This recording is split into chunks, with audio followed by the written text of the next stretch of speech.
All right, welcome, kings and queens. Today we are back and we are talking United Healthcare CEO Brian Thompson, whose life was taken on Wednesday, December 4th. You guys, there's been so much outrage regarding the death of the CEO. There's been so much outrage regarding United Healthcare's policies, procedures, their claims, their denials. There's been so much public opinion around the killer. And it's sad to say, many people feel like the CEO got exactly what he deserved. My question to you is, are you one of those people? Are you one of those people? I'm not here to judge. I am not judge or jury. I'm just here to create a dialogue and a place that we can talk and we can go back and forth in the chat respectfully. Hashtag respectfully, right?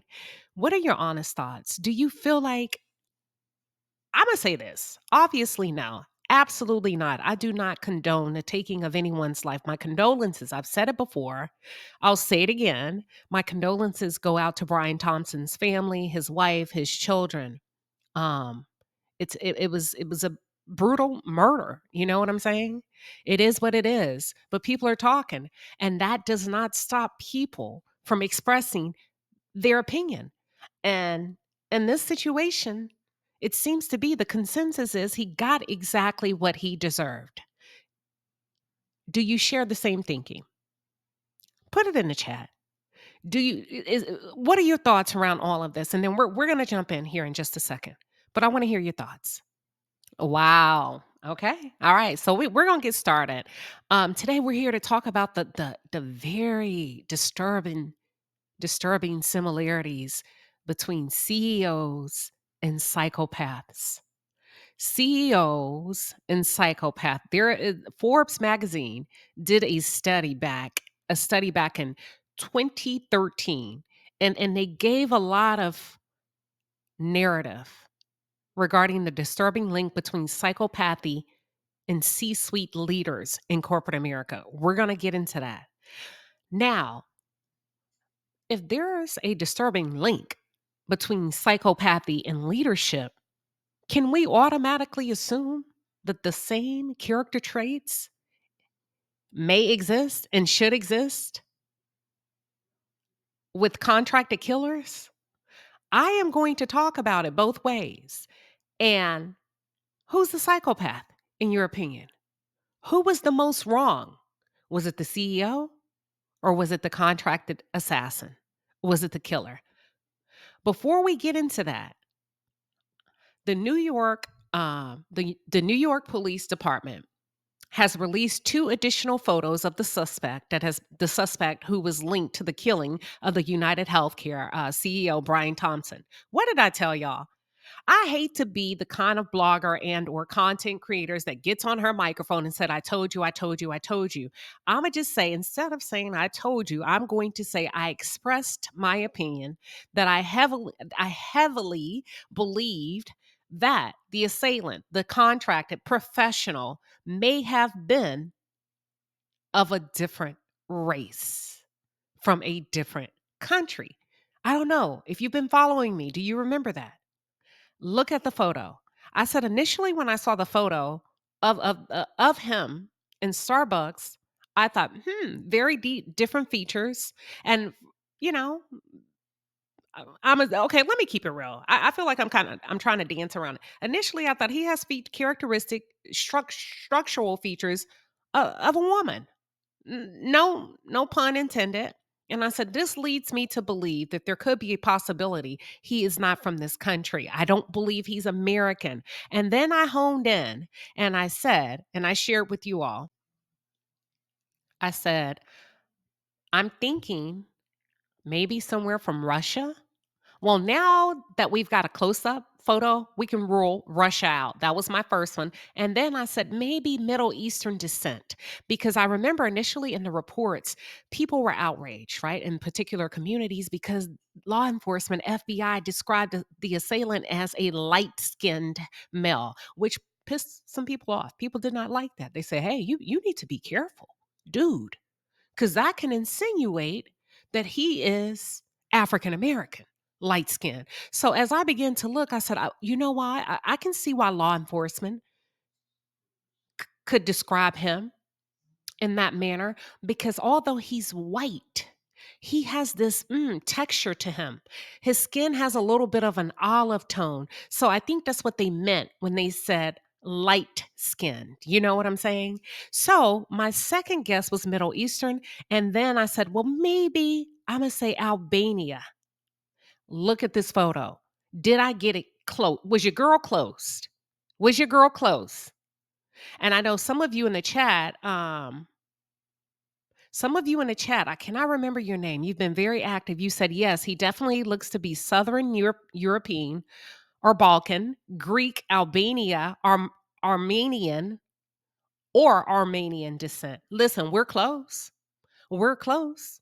If you zoom in on the eyebrows, we're close. But I didn't think he was an American white male. I could be wrong now. I could be completely wrong. I'm just sharing what I believe. And I think we're close. But let's jump into the thick of it. Let's jump into the thick of it. Many years ago, I came across some research conducted by Forbes magazine, and it's in alignment with their leadership strategy. And they discovered that there's a disturbing link between psychopathy and leadership, right? And immediately, what came to mind for me regarding this CEO, United Healthcare, the audits that have been done against the largest carrier in the world, meaning United Healthcare, um, they violated antitrust laws.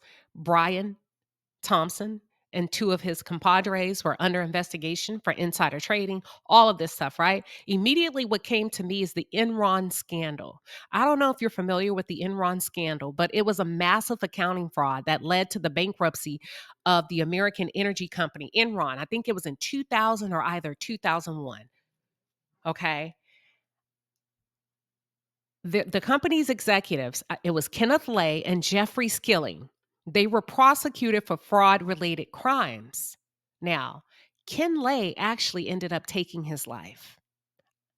He ended up taking his own life. And now that I think about that, now that I'm a little older, did he? Did he really? Did he really? Because at that, I just took it for what it was worth. You know, at that age, whatever you put in front of me as a media, I took you for face value. But now that I'm thinking about it, and we're dealing with the death of CEO Brian Thompson, it now makes me say, did he really take his own life? Okay. Enron used fraudulent accounting practices and deceptive tactics to cover up its fraud, similar to United. And we're going to get into that lawsuit a little bit later, right? I want to go deeper into the lawsuit and also the claims that they were using AI, artificial intelligence, to deny claims. And they really weren't worried about it, even when they received a warning, because they didn't feel like consumers and their customers were savvy enough to be able to sit down and draft up a decent appeal. But okay, let me get back to Enron. Enron filed for Chapter 11 bankruptcy on December 2nd, 2001, after news of the fraud became public, similar to United Healthcare. Once the investors were made aware of the investigation, $25 billion disappeared. Let's go back to Enron. At the time, it was the largest bankruptcy in U.S. history, with estimated losses of $74 billion. What are we talking, a third of what United's investors lost? The impact. The scandal led to the dissolution of Enron's auditor, who was Arthur Anderson, and the loss of retirement savings for 29,000 Enron employees. Do y'all remember that scandal? This scandal demonstrated that companies and their executives, they said, would be held accountable for their actions. Well, I guess so, if we consider 24 years later, because now I'm going to go back and look into this Kenneth Lay taking of his life. Now it makes me question everything that was placed in front of us. Now let's talk about the study and the results that Forbes shared with us regarding the link between psychopathy and C-suite leaders, in particular CEOs. All right, so let's get into it. According to Forbes magazine, right? This study is over 10 years old, but it still rings a bell for me. I always go back to it. I always go back to it when we're talking corporate America and some of the personalities, questionable personalities. But according to Forbes and this study, psychopathic behavior may be more common than we think, y'all, when we're thinking about your bosses, uh, senior level leadership, senior directors, CEOs, COOs, CFOs. And these psychopathic tendencies and behavioral traits are often more common than we think in the realms of corporate America. Okay. They stated that the hallmarks of psychopathic personality involve egocentric, grandiose behavior, completely lacking empathy. Let's pause. The Enron scandal, if Brian Thompson and his friends, not listen, we're just talking now. We're just talking facts. The man did cash in $15 million. He and his friends, they cash in over a total of $120 million insider trading. His share was 15 millions. They did not notify the investors before they got greedy and took their cut. That's lacking empathy for the well-being of the organization, the well-being of the healthcare system, and also the healthcare market to the customers that they serve. So they completely lack empathy, according to Forbes, and they also lack a conscience. Additionally, psychopaths may be charismatic, charming, and adept at manipulating one-on-one interactions. Something that stood out to me as I was researching Brian and his personality. Everyone seemed to say he kept a really low profile. I am not calling him a psychopath. I don't know him to be a psychopath. I have no psychological history on him. I'm just simply sharing this article and this research that was conducted by Forbes, okay? But the consensus regarding Brian was he seemed to be very low key and he kept a low profile. And according to Forbes, psychopaths tend to be adept at manipulating one-on-one interactions. And the reason why I really want to emphasize that because his wife, there's rumors that he wasn't so nice to his family. He wasn't so nice to his wife, allegedly, that he allegedly had adulterous affairs, and infidelity was a huge part of that marriage, which may have caused them to separate somewhere between 2019 and 2021, according to his voter registration, which they noted that he had a different primary address than that of his spouse. There's also some buzz on the street. We call it the streets are talking, right? That there may have been some aggressiveness that he displayed toward his children. Do we know that to be factual? No. That's why we're going to say allegedly, okay, in this instance. But in a corporation, according to Forbes, one ability to advance is determined in large measure by a person's ability to favorably impress his or her direct manager. Unfortunately, certain of these psychopathic qualities, in particular charm, charisma, grandiosity, which can be mistaken for vision, a strategic vision for the organization, and or confidence, and the ability to perform convincingly in one-on-one settings are also qualities that can help one get ahead in the business world. Mm, okay. All right, let's continue. In a book, it's a book, it's called Snakes in Suits. It's written by Bobiak, I'm sorry, Bobiak and Robert Hare. Paul Bobiak. I messed that man's name up. Sir, please forgive me. Paul Bobiak and Robert Hare. It was published in 2006. He said psychopaths often operate effectively in the workplace, and here's some of the skills and the abilities that they tend to demonstrate. And it makes it difficult to see these psychopaths for who they really are. First, they are motivated to, and they have a talent for reading people. Oh, and they can size you up really quickly. He says they have an ability to read people really quickly and size them up. Reminds me of a python snake. those albino snakes. I remember one time I was watching a documentary on the Animal Planet, and it says sometimes you got to be careful because a snake that appears friendly may not necessarily be friendly. He can just be sizing you up for when he is ready to attack.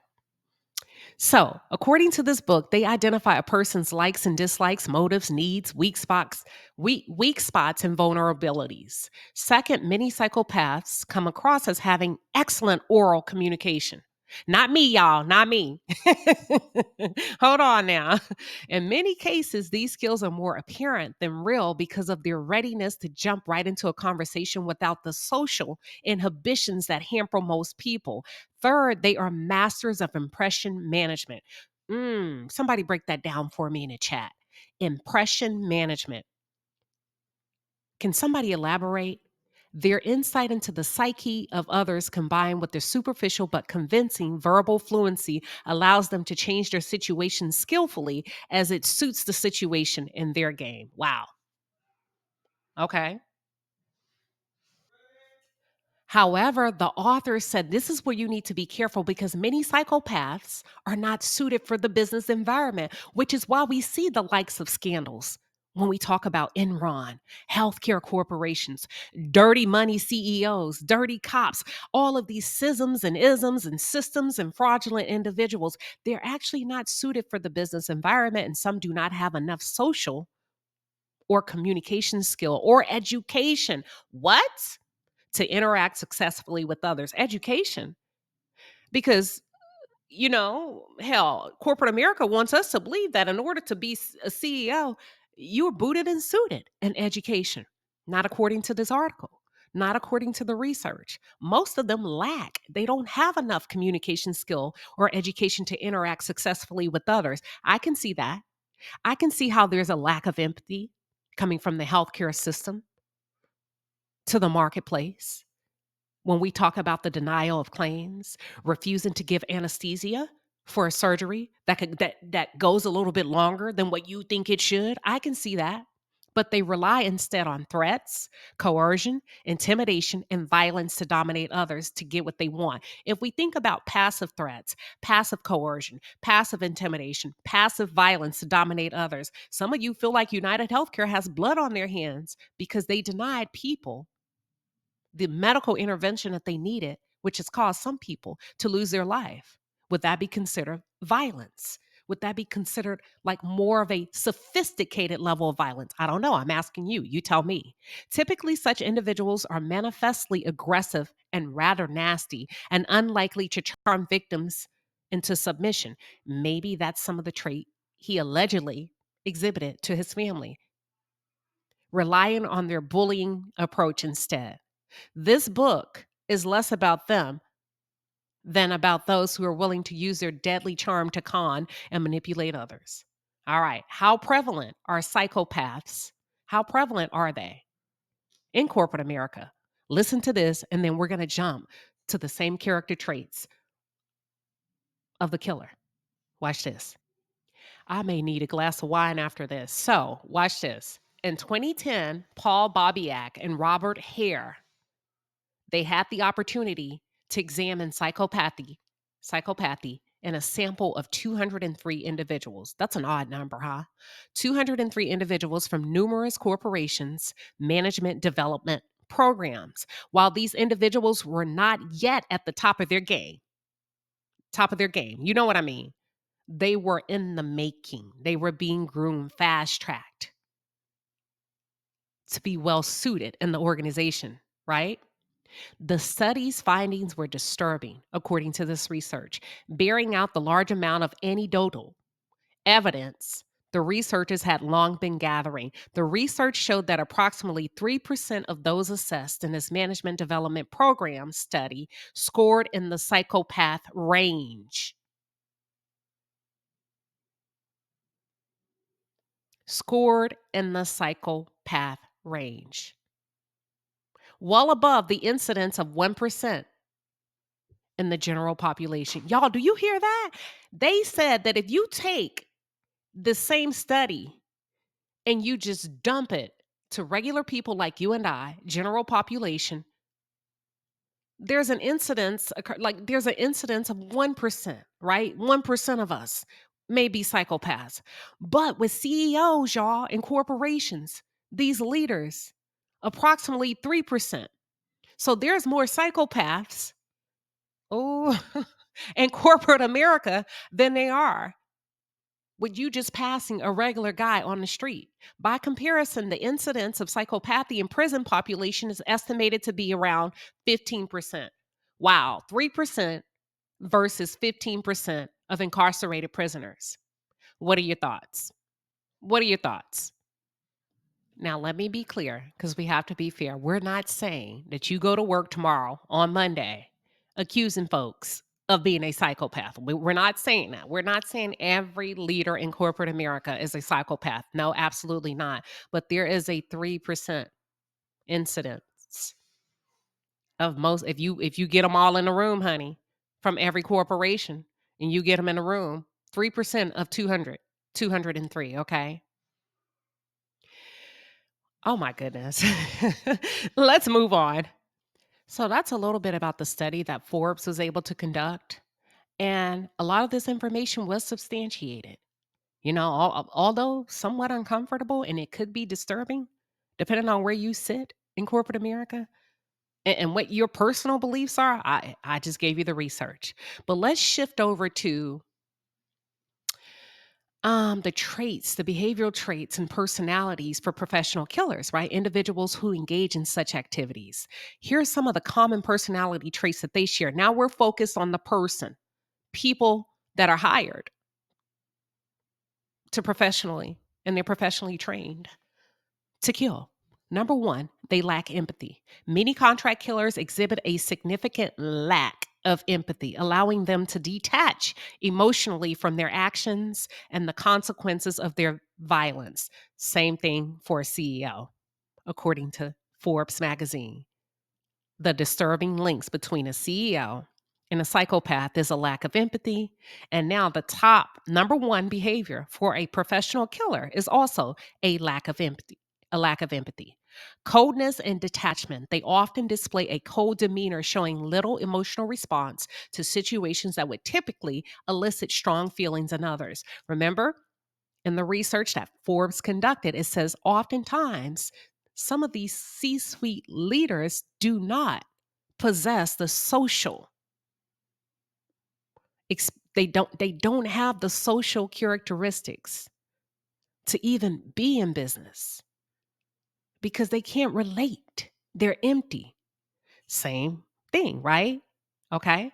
Number three, risk taking behavior. Contract killers may have a propensity for risk taking, drawn to the thrill of danger and the adrenaline rush associated with their activities. To me, same risk taking behavior. So when you have CEOs and other executives who don't give a damn about taking your retirement fund.